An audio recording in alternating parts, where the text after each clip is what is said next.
በአማራ ክልል በከተሞች ውስጥ ጥቃቶች ተፈጸሙ። ፊልድ ማርሻል ብርሃኑ ጁላ በጎጃምና ጎንደር ውጤታማ ዘመቻ አካሂደናል ብለዋል። የፋኖ አመራሩ በበኩላቸው እንኳን 91 በመቶም የተደመሰሰብን ኃይል የለም ሲሉ ገልጿል። የአማራ ክልሉ ጦርነት አንደኛው መገለጫ ተደርጎ የሚነሳው የከተማ ውስጥና የካምፕ ላይ ድንገተኛ ጥቃቶች ናቸው። ትናንትና ዛሬ በክልሉ የተለያዩ ከተሞች የደረሰውም ይኸው ነው። በጎጃም ቀጠና ባሶ ሊበን ኮርክ የተደረገው ውጊያ በመጠኑ ከፍ ያለም ሰብአዊ ጉዳትን ያስከተለ ሆኗል። በዛው በጎጃም አቸፈር ወደ ሊበን በመንቀሳቀስ ላይ የነበሩ የመንግስት ወታደሮች ላይ መገንጠያ ተብሎ በሚጠራ አካባቢ የደፈጣ ጥቃት ተፈጽሟል። በከተሞች ውስጥ ከደረሱ ጥቃቶች መካከል በደቡብ ጎንደር ዞን ወረታ ከተማ በአንድ ሆቴል የነበሩ የአካባቢው አመራሮች ላይ የተፈጸመው ጥቃት ይገኝበታል። ሰብአዊ ጉዳቱ በውል ባይታወቅም ትናንት እኩለ ሌሊት በዛው በጎንደር ቀጠና ጋይንት አረብ ገበያ የፋኖ ኃይሎች በታጠቅ ትምህርት ቤትና ፖሊስ ጣቢያ ላይ የነበሩ የክልሉ የሚሊሻና አድማ ብተና ፖሊስ አባላት ላይ ጥቃት ከፍተው ከፍ ያለ ጉዳት መድረሱ ሰምቷል። በእስር ቤት የነበሩ ሰዎች መለቀቃቸውም ነው የተነገረው። በተመሳሳይ በጎጃም ቀጠናም በአዊ ዞን ፋግታ ለኮማ ቲሊሊ በሚሊሻ አባላት ላይ ድንገተኛ ጥቃቶች ደርሰዋል።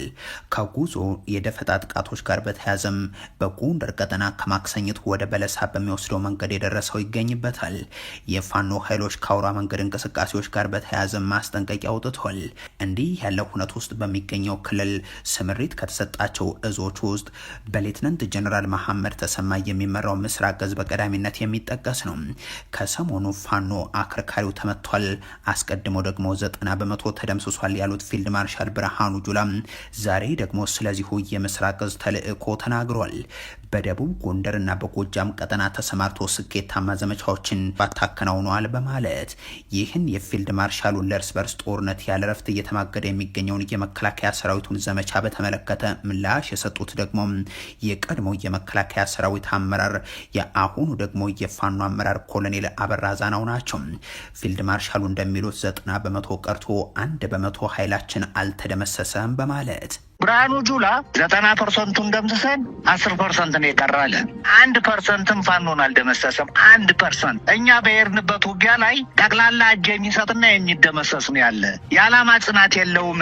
የፈረሰ የብልጽግና ሰራዊት የፈረሰ ነው። ለምሳሌ ሀሲ የሚባል ቦታ ላይ አየር መቃወሚያ ቢኤም፣ ዲሽቃ፣ ሞርተር ከባድ መሳሪያዎችን ይዞ ነው የመጣው። 12 ሰዓት ሙሉ ድብደባ አድርጎ እሱን አሳደን ካምፕ ውስጥ አስገብተን ከካምፕ ላይ ነው የደመሰስ ነው እንዳለ። ፖለቲካዊ መነሻ ያላቸው መፍትሄያቸውን ፖለቲካዊ የሆኑ የሀገር ውስጥ ጦርነቶች ላይ ከፍተኛ መስዋዕትነትን እየከፈለ ያለው የድሃ ኢትዮጵያን ስብስብ የሆነው የመከላከያ ሰራዊቱ አዛዦች ግን ዛሬም ደምስሰናቸዋል፣ ተበትኗል ማለትን እንጂም ብልጽግና ሌሎች የመፍትሄ አማራጮችን እንዲቀበል ግፊት ማድረግን አልመረጡም። እነዚህ ፎቅ እንዲኖራቸው ለተባሉ ጄኔራሎችና ጠቅላይ ሚኒስትራቸው ሀብት እንዲያፈሩ ሲባል ስልጣናቸውም እንዲደረጅ እግራቸውን ያጡ አካላቸውን የተነጠቁ ወታደሮች ናቸው። ለአንድ አብይ አህመድ ብለው በአንድ ብርሃኑ ጁላ ተነድተው ጓዶቻቸውን አጥተው ከዚያም ደግሞ እነሱ አካላቸውን አስቀንሰው የቤተሰብ ሸክም የሆኑ የጥይት ትራፊዎች ናቸው። እነዚህን ተጠቅሞ የጣለው አገዛዝ የጡረታ አበላቸውን የቁስል ካሳቸውን አልሰጥም ብሎ በአንድ እግራቸው በአንድ አይናቸው ሰልፍ እንዲወጡ አድርጓቸዋል። በኢትዮጵያ ምድር ውስጥ በብልጽግና ዓለም ድሃ ጄኔራል ተፈልጎ አይገኝም ብሎ መወራረድ አያስበላም። ተዋግቶ የቆሰለ ቆስሎ የተረሳ ተረስቶም የተጣለ ወታደር ግን በየቤቱ ብዙ ነው። አሁን ከቤቱም ወጥቶ አደባባይ ላይ እየወጣ መሰለፍ ጀምሯል። አንድ እግሩን ለቀማው መንግስት፣ አንድ እጁን ለነጠቀው አገዛዝ፣ አንድ አይኑን ላጠፋበት ስብስብ ቢያንስ መውደቂያዬን ስጠኝ እያለ እየተሰለፈ ነው። ባለፉት ተከታታይ ዓመታት በጣቢያችን ባሰራጨናቸው ዘገባዎች የመከላከያ ሰራዊቱ የሚጮህለት የሌለ ሟች ስለመሆኑ፣ ሲሞት የማይቀበር ለቤተሰብ መርዶ የማይነገር፣ ሲቆስል የማይታከም አካል ጉዳተኛ መሆኑ ተስፋ እንዲያጣ የቤተሰብም ጣጣ እንዲሆን ተደርጎ እንደሚጣል ስንዘግብ መቆየታችን ይታወሳል። የብልጽግና ምዕመናንና የስቱዲዮ ቅምጥ የፕሮፓጋንዳ ሚሊሻዎች ግን ይህንን ማጣጣላቸው ሳይበቃ በመንግስት በጀት ሲሞት የሚውለውን ሰራዊት፣ በአገር ጠመንጃ ከወገኖቹ ጋር ደም ሲቃባ የሚውልን ወታደር ጀግናና ለአገር ሲል የሚዋደቅ አድርገው ሊያዋውቡት ሲሞክሩ ከርመዋል። አሁን በአደባባይ መገለጥ የጀመረው ሐቅ ያረጋገጠው ግን በየቤቱ የተጣሉ ወታደሮች አካል ብቻ ሳይሆን ተስፋ የተነጠቁ ወጣቶች ብዛት አያሌ መሆኑን ነው። በአንድና ሁለት ከተሞች በአዳማና ቢሾፍቱ ብቻ ይህንን ያህል ወጣቶች ለመውጣት ከደፈሩ በሌሎች የኢትዮጵያ አካባቢዎች ቢፈቀድ በየእስር ቤት ውስጥ የተዘጋባቸው ቁስለኞችም እንዲሁ ቢፈቀድላቸው ከተሞችን ያጥለቀልቁ ነበር። እነዚህ ወታደሮች ያገለገሉትን መንግስት የጭካኔ ደረጃ ከእነሱ በላይ የሚያውቅ የለም። ጥቅማችን ይከበር ብለው ሰልፍ ሲወጡ አካላቸውን ስላጡ የሚሳሳላቸው እንዳልሆነና አልሞ ተኳሽ ወታደሮቻቸውን አሰማርቶ እንደሚረሽናቸው አሊያም ከቤታቸው እያፈነ በአካል ሌሊት እንደሚወስዳቸው አሳምረው ያውቃሉ። እንዳም ሆኖ ካጡት አካል በላይ ከያዙትም ቁስል የላቀ ከሚያጡትም ሕይወት ያላነሰ መበደል አንገብግቧቸው በተከታታይ ቀናት አደባባይ ላይ ውለዋል። እነሱም ይላሉ፣ በራሴ ሕይወት ላይ ቆርጬ ነው የወጣሁት።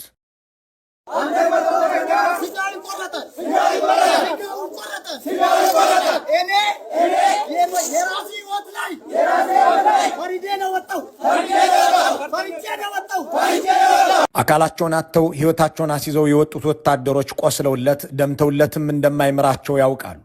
እናም እንደ ጋማ ከብት ተገልግሎ የጣላቸው አገዛዝ እንደ አሮጌ ዕቃ አውጥቶ የረወራቸው ስብስብ ቢገድለንም እንሙት ብለው መብታችንን አክብሩ እያሉ ተሰልፈዋል። እና ሃጫሉ ሸለመን እንዲያምርባቸው የድሃ ልጆች ሕይወትና እግር ይገብራሉ። ተስፋ ያያሌውና ሹማ አብደታ ልጆቻቸው እንዲዳሩ እነዚህ አካልና ጓደኛ ያጣሉ። እነ ይልማ መርዳሳ እንዲከብሩ፣ እነ ጌታቸው ጉዲና እንዲደላቸው፣ እነ ብርሃኑ ጁላ በ200 ሚሊዮን ብር የመኖሪያ ቤት እንዲያድሱ፣ ባጫ ደበሌና አበባው ታደሰ ኮንትሮባንድ እንዲነግዱ፣ መሐመድ ተሰማና ዘውዱ በላይ ከሀብታሞች ጋር እንዲዛመዱ እነዚህ ወጣቶች ሕይወት ብቻ ሳይሆን ለዘላለሙ አካልም ያጣሉ። ሁለት እግርና ሁለት እጅ፣ ሁለት ዓይንና ሁለት ጆሮ ይዞ ከቤተሰቡ የተወሰደ ጦር ግንባርም የገባ ሰው በመጨረሻ የቤተሰቡ ዕዳ ሆኖ እንዳይሰራም እንዳይኖርም እንዳይሞትም ሆኖ ይጣላል። ሁለት አይኑ እንደዚህ እንደምታዩት ሁለት አይኑ ጠፍቷል ማለት ነው። እና እንዴት ነው የጠፋው ካላችሁ ወታደር ነው ያው ግዳጅ ተሰጥቷቸው ግዳጅ በሄዱበት ሳላ ድንገት በሌሊት ደፈጣ ተይዞባቸው ያላሰቡት ተኩሶባቸው በድንገት ከትልቅ ተራራ ላይ አዳልጦት ወድቆ በሁለት አይኑ ነው እንደዚህ የተፈጠፈጠው ማለት ነው። እና ከሁለት አይኑ ሁለቱም አይኖች ተጎድተዋል። አንዱ ከጥቅም ውጪ እንደሆነ ዶክተሩ ነግሮታል ማለት ነው። እና እንደምታዩት አንዱ አይን ትንሽ ሕክምና ካገኘና የሚከታተል ከሆነ ተስፋ እንዳለው ነው የነገረውና አይኔ ጠፋ ብሎ ለልመና የሚዳረግ ትውልድ ለልማትና ለአገር ስኬት መሰለፍ ሲገባው ለአንድ ጠቅላይ ሚኒስትር የስልጣን ዘበኛነት ሲል አካሉን የሚነጠቅ ወጣት የመከላከያ ጄኔራል ፎቅ እየደረደረ እንዲኖር፣ የብልጽግና ሹም በሀብት እየከበረ እንዲቀጥል፣ የአገዛዝ ቤተሰብ ኑሮው እንዲመቸው የማይደገም ሕይወቱን የማይተካ አካሉን እንዲህ እያጣ ቀጥሏል። ለአገር መጠበቂያ ሳይሆን ለዙፋን ማዳኛ በየተራራው የወደቀ አካል ጉዳተኛ ሆኖም የቀጠለ የተጣለ ወታደር በአዛዦቹ አይታወስም፣ ያዳነው ስልጣን አይታደገውም።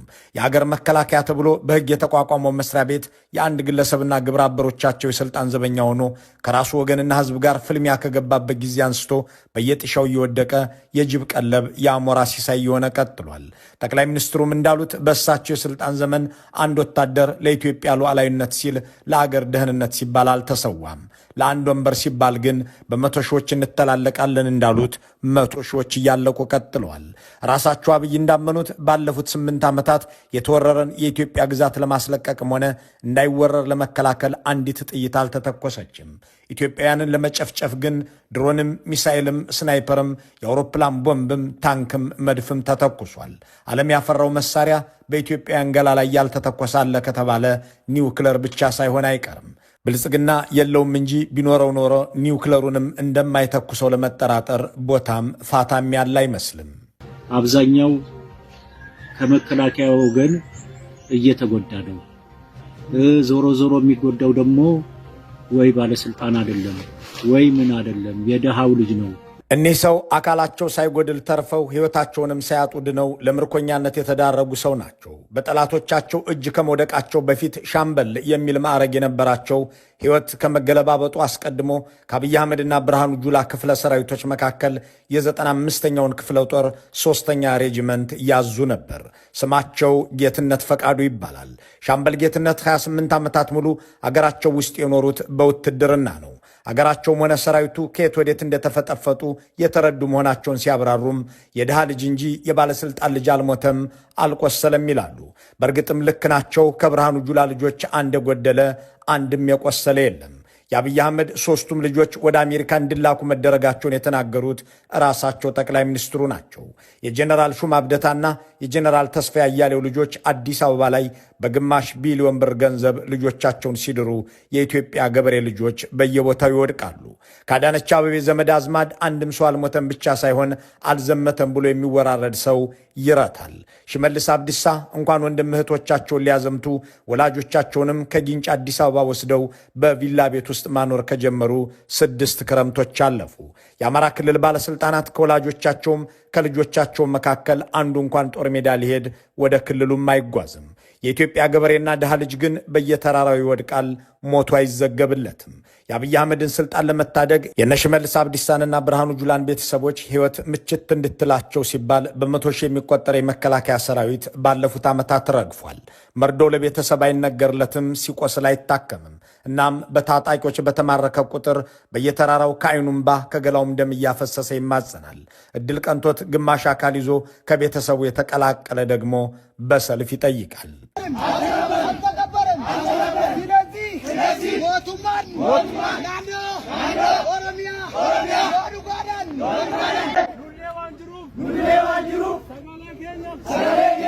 በኢትዮጵያውያን የቆየ ባህል ብቻ ሳይሆን በመከላከያ ሚኒስቴርም ባህል ሕይወቱን ለከፈለ የወታደር ቤተሰብ ድጋፍ ማድረግም ሆነ እነሱ በቦርድ በሚሉት መንገድ ቆስሎ የወጣም ወታደር እንዲደጎም ማድረግ የቆየ ልማድ ነው።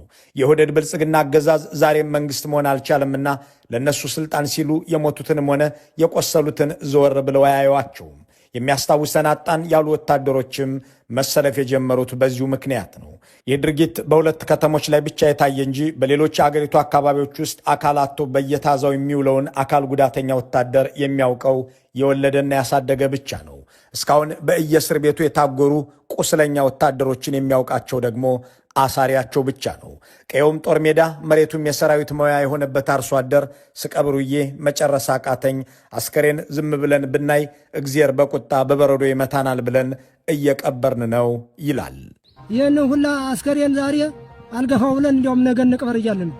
የመከላከያን በቃ ነገ እንቅበር እንዲያውም ዛሬ በቃ ደከምን አልሆነልንም እያል እንዲያውም ይህንም የሚፈጠር አንድ ቦታ ላይ ያለ እንጂ በየቦታው እዚያም በቃ በጦሩም ባወስቶ ግለሰቡ ያው እኛ ዋናው ነገር በረድ ይመታናል ወይም ደግሞ ሌላ አደጋ ይደርስብናል በማለት እየተሰባሰብን እየቀበርን ነው እና ነገ በነገው ዕለት ደግሞ እንደገና ደግሞ ያው ቀብር ነው ምኑ ዛሬ ያላለቀልን። በወላጆችና በቤተሰቦች ውስጥ ብቻ ሳይሆን በየሆስፒታሉም የተዘጋባቸው በርካቶች መኖራቸውን የሚናገሩ የመከላከያ ታዛቢዎች ስጋ ሜዳ አካባቢ አንድ ማዕከል ተከፍቶ አካል ጉዳተኛ ወታደሮች ከሰው ተከልለው ተዘግቶባቸዋል ይላሉ።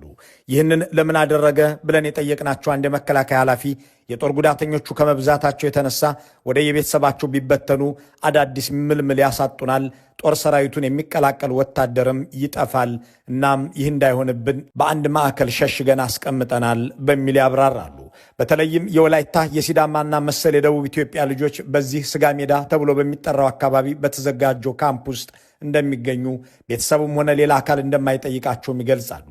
እነዚህ እንደ እስረኛ የተያዙ አካል ጉዳተኞች ለአዳዲስ ምልምሎች ገበያ እንዳይዘጉ ሌላ ምልምልም እንዳያሳጡ ተብሎ ሲዘጋባቸው የሞቱት ደግሞ መርዶ ለቤተሰብ አይነገርም። በወታደራዊ ታሪክም ውስጥ አንድ ወታደር ሲሞት ለቤተሰብ መርዶ መናገር የተለመደ በኢትዮጵያ መከላከያ ሚኒስቴርም ውስጥ የሚዘወተር ነገር ነበር። አንድ ኃላፊነት የሚሰማው መንግስት፣ አንድ ለህዝቡን ጥፍጣፊ ራሮት ያለው አስተዳደር ከህዝብ መሃል የወሰደው ወታደር በውጊያ ሲሞት ለቤተሰብ መርዶ መንገር ደንብ ነው። መርዶ መናገር ብቻ ሳይሆን ወላጆቹን ወይም ልጆቹን መካስም የአንድ መንግስት ጠባይ ያለው ኃይል ግዴታ ነው። የብልጽግና አገዛዝ ግን ልጆቻቸውን ወስዶ ለሞት ከማገደ በኋላ ወላጆች መርዶ የሚሰሙት ከገዳዮች ለመሆኑ እኒህ እናት ምስክር ናቸው። ዛሬ ላይ ግን ሞትን እንኳን ለመስማት ደውዬ ልጄን ስልክ ላይ ስደውል ፋኖ ነው አንስቶ ልጅሽ ተሰውቷል፣ ልጅሽን ገለነዋል፣ ሊዋጋን ሲመጣ ብሎ ጎንደር አጅሬ ተራራ ላይ ነው ያለው የተሰዋ ብሎ ያለ ፋኖ ከመከላከያ ሳልሰማው የልጄ ሞት ከፋኖ ነው የሰማሁት። ልክ እንደኒህ እናት እርማቸውን ያላወጡ ልጄ ይመጣል ብለው በርበሩን የሚያዩ ወላጆች በየቀበሌው በየአካባቢው ብዙ ናቸው። በየቤቱ ልጆቻቸውን ያጡ እናቶች፣ ውዶቻቸውን የተነጠቁ ሚስቶችና ባሎች፣ የሚናፍቁትን የተቸገሩ ወንድሞችና እህቶች፣ ልጆችና ጓደኞች ድምፁን የማይሰሙት የት እንደደረሰ የማያውቁትን ወታደር እየጠበቁ ደጃፋቸውን ያያሉ። ከባህልም ከሕግም ከሞራልም የተፋቱት የዘመናችን ገዢዎች ደግሞ ትናንት የወሰዱትን ወጣት ማግደው ዛሬ ደግሞ በየሰፈሩ ሌላ ያስሳሉ፣ ሌላ ያፍሳሉ። ስለ መርዶ ነገራ ከዚህ በፊት ወደ እናንተ ያደረስነውን አንድ ጎምዛዛ ታሪክ እዚህ ጋር ማስታወስ ልክ ነው። የመረጃ ምንጫችን የመከላከያ የሰው ኃይል መምሪያ ባልደረቦች ናቸው። በ2014 ዓ.ም በጋ ላይ ከትግራይ ጋር የሚደረገው ጦርነት በጊዜያዊነት ቆመ። ከዚያም መርዶ እንናገር የሚል ሐሳብ መጣ። ያለቀብን ወታደር ብዙ ነው። በአንድ ጊዜ ይህንን ያህል የምንናገር ከሆነ ብሔራዊ የሐዘን ቀን መታወጅ አለበት ተባለ። ከብዙ ክርክር በኋላ ለሙከራ ያህል ለጥቂት ሰዎች እንናገር ተባለና ወላይታና ሲዳማ አካባቢ ለሙከራ ያህል መርዶ አረዳን። በአጋጣሚ አንድ አካባቢ ሰዎች በብዛት መርዶ ተነገራቸው። ሁኔታው አሳዛኝና ብዙዎቻችንም ያልጠበቅነውን ነገር ያስተናገደ ብዙ ሰዎችንም ያሳዘነ ሁነት ነበር። ብዙም ሳይቆዩ የሟች ቤተሰቦች ወደሚመለከተው የመንግስት ቢሮ ሄደው ካሳ ይከፈለን አሉ። ጉዳዩ እኛ ጋር ደረሰ። በወቅቱ ካሳ ለጠየቁት ቤተሰቦች ካሳችሁ ኢትዮጵያ ነች የሚል ምላሽ ሰጠናቸው። በዚህ መሃል ጠቅላይ ሚኒስትሩ ወታደራዊ መኮንኖችን ሊያሰለጥኑ በአፍሪካ ልህቀት አካዳሚ ለስብሰባ ጠሩን። ከመካከላችን አንዱ ስለ መርዶ መንገርና የካሳ ጉዳይ ለጠቅላይ ሚኒስትር አብይ ጥያቄ አቀረበ። ምሳሌ አድርጎ ያቀረበውም ያንን በወላይታና በሲዳማ የገጠመንን ጉዳይ ነው። እሳቸውም ተበሳጩና የምን ካሳ ነው የምታወራው? ግማሽ ቀን ሳይዋጋም አንድም ጥይት ሳይተኩ ስለሞተ ሁሉ ካሳ ልንከፍል አንችልም በማለት መለሱ። በመልሳቸው መደንገጥም ግራ መጋባትም ያልገጠመው አባል ከነበረ እሱ ጤናው የተጓደለ መሆን አለበት። አብይ ንግግራቸውን ቀጥለው አሰልጥነን ትጥቅ ገዝተን አስታጥቀን ስናሰማራው እኮ በነፃ ነው በማለት አብራሩ። ይህ የበለጠ የሚገርም ንግግር ነበር። አንድ ወታደር ቤትም ዓለም የመከላከያ ሰራዊት አባል ለመሆን ትጥቅም ስልጠናም የሚቀርብለት በመንግስት እንጂ ራሱ ከፍሎ አይደለም። ነፍሱን ሊሰጥ አካሉን ሊገብር የገባን ወታደር በነፃ ሰለጠንኩት፣ በነፃ አስታጠቅኩት፣ ቤተሰቦቹ ለምን ካሳ ይጠይቃሉ ብሎ የሚጠይቅም ሞራል ከየት እንደመጣ እንጃ። ግማሽ ቀን ሳይዋጋ አንድ ጥይትም ሳይተኩ ስለሞተው ሁሉ የምን ካሳ ነው ማለታቸው ሳያንስ ስናሰለጥነው እኮ በነፃ ነው ብለው አከሉበት እያለ የሚቀጥለው የእነዚህ ወታደራዊ መኮንኖች ማስታወሻ አገዛዙ የጦር ሰራዊቱን እንዴት እንደሚመለከተው የሚጠቁም ነው። ከዚያን ጊዜ ወዲህ መርዶ መናገር ቆመ። እናም ቀደም ሲል እንደሰማናቸው እናት የልጆቻቸው ሞት ከገዳዮች የሚረዱ አሊያም የት እንደገባ የማያውቁ ሆነው ይቀራሉ። አካላቸው የጎደለ ደግሞ የምንበላውም ሆነ የምንኖርበት አጣን፣ ተጣልን ብለው ይሰለፋል።